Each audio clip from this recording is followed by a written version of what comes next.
When Crocs launched a collaboration with Kentucky Fried Chicken this summer, it set off a small social media frenzy among customers who wanted to hoover up a pair of chicken-patterned clogs topped with drumstick-scented charms to pin on them.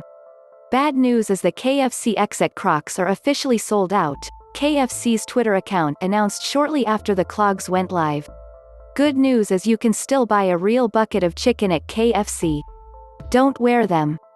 Quick-fingered customers who were able to buy a pair were soon selling them on eBay for $250, a $190 premium on the original price.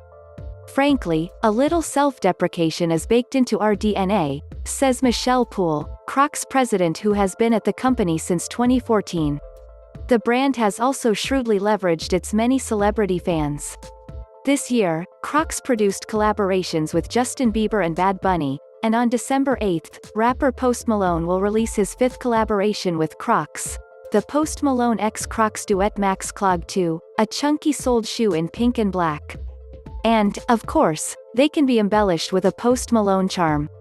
Ahead of the release, the singer also surprised several thousand fans with giveaways in New York, Los Angeles, Chicago, Dallas, Austin, Salt Lake City, Toronto, London, Sydney, Tokyo, Paris and Berlin. Giving away 5,000 pairs of shoes is how I'm saying, thank you, to my fans, Malone said in a statement. Drop 5 is going to be one my fans remember. And 2020 may prove to be a year that Crocs remembers for a long time. Though the brand was forced to close many of its retail locations earlier this year due to the pandemic, sales are slated to be higher than ever. Accordingly, Crocs' stock price has more than quadrupled since March 18.